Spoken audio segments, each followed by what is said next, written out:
caffeine and coffee keeps me out of trouble. Yes.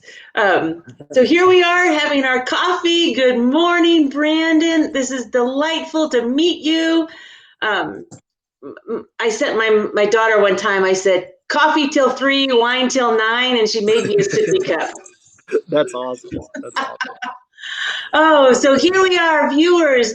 I'd like to introduce to you Brandon Hess. He's a certified veterinary practice manager.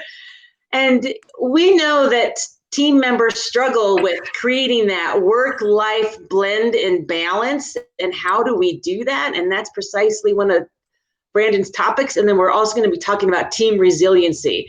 So give us a quick overview, Brandon, on what you've got going on. Yeah, absolutely. So these are two topics I'm extremely passionate about, and I was when I was thinking of topics to speak on at this symposium. I was thinking back on my career, and about 5 years ago, before I started speaking and before I started consulting, I was probably at the peak of my burnout and was about to leave the industry. And really, I'm using this as an opportunity to share what resources I use to get through that. Build resiliency, kind of take a different take on work-life balance. I feel like work-life balance is the albatross of veterinary medicine. Very hard to find, very hard to achieve, but many people have done it. So really looking at what things have those people, including myself, done. To me, it all kind of starts with looking at what does work-life balance mean to you. It's different to everybody.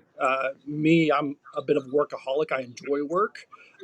So to me, it's more of a quantity and quality thing. So we'll actually talk about kind of looking at work-life balance from a quantity and quality. If I can't decrease the quantity of the time that I work, I have to increase the quality of my time away from work.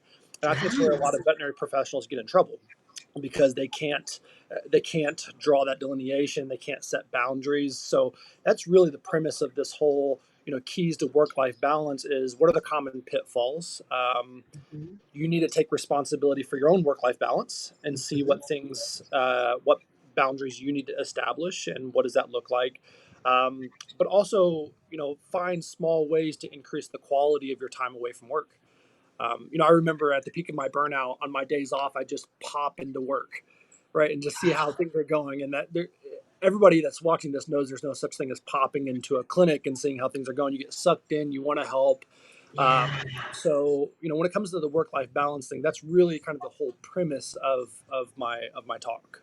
Is what's the definition? What tools can you use?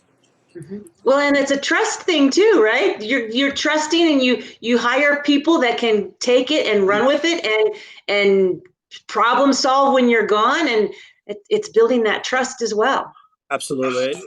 And sometimes I'll ask people, just simple things like taking vacations. Why don't you take vacations? Well, I don't want to abandon my team. I don't want to push work off on them. I don't want to be a slacker. When in reality, if I say, okay, well, if you had a friend or a peer that was burnt out and was thinking about leaving the industry and they didn't take vacations, what would your recommendation be to them? Well, they need to take a vacation. Well, why don't you practice what you preach, right? So Yes. so it really starts with self-care. And I fly a lot before coronavirus, and they say in the case of loss of cabin pressure, secure your own oxygen mask before helping others. Mm-hmm. It's because you're gonna be in a state where you're gonna be in oxygen deprivation. You're not gonna be able to help other people, and that's exactly what veterinary professionals do. We're too busy helping other people secure their oxygen masks, Yeah.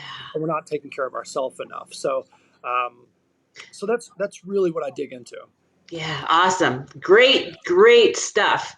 And that resiliency piece and, building those resilient Right. muscles and rebounding.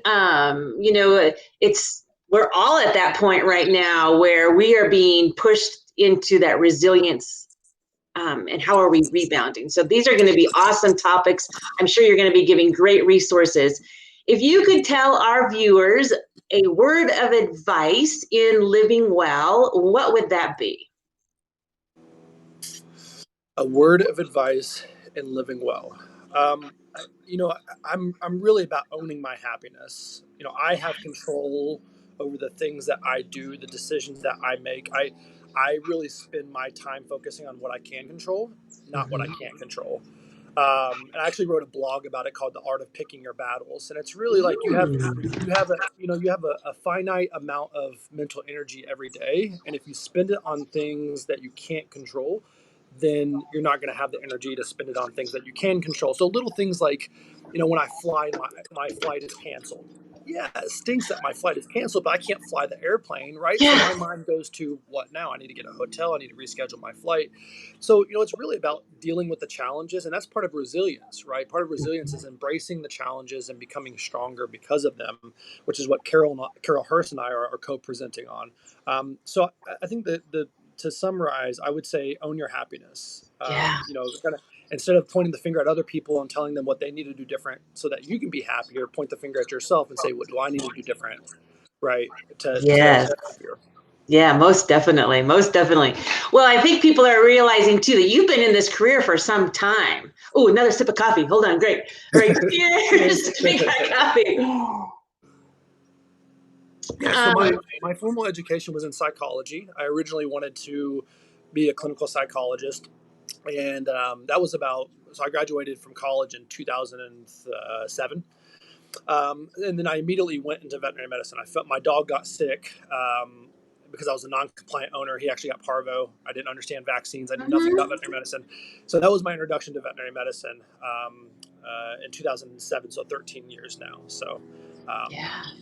a very diverse background. I've managed general practices. I managed a very large emergency and specialty practice. That was actually the 2016 AHA Specialty Practice of the Year. Whoa. Really proud of that. Yeah. So yeah, I've been in the industry a little while. Not as long as some individuals, but really, I'm a constant learner. I love learning. I feel like I never know enough, and I'm always open to other ideas on things. Well, and I saw a really strong streak of leadership too in the materials that I was reading. So, can you elaborate a little bit on that leadership piece? Yeah, absolutely. So I played competitive soccer. So I mean, I guess from early on, I grew up in a military family. So Hmm. structured, disciplined, and then I feel like athletics really helped me learn how to be a leader.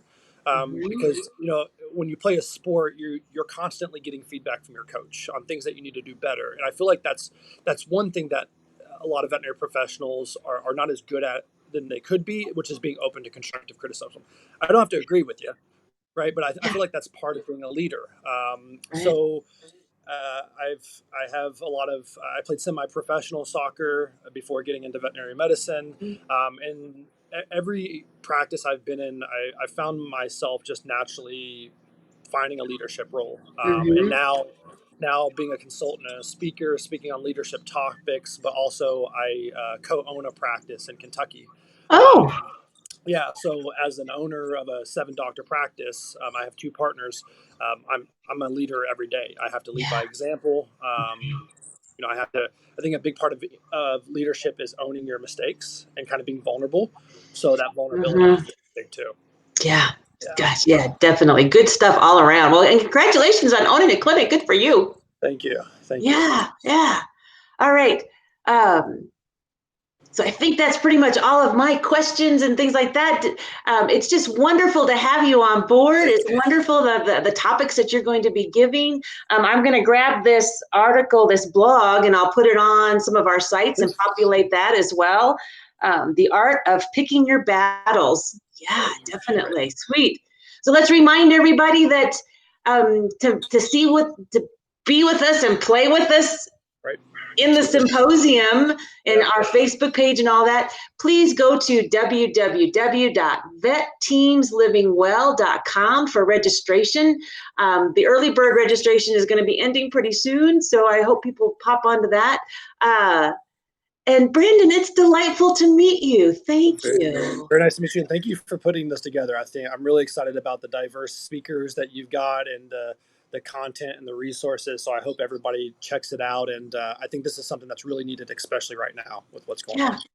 So, We're just paving the way. People want to be a part of things that are successful. We're going to make this and give it our go. And we're going to be offering this again in November and again in March. So excited. I'm, I'm in it for the long haul, if you can't tell. Yeah, no, and that makes it even more exciting for me as being a part of it. So thank you for all of your excitement and passion, and I think it's going to come out during the symposium. So All right. Um, Stay on the line for a second. I'm going to try to close this out. Okay. We'll see how it goes. Okay.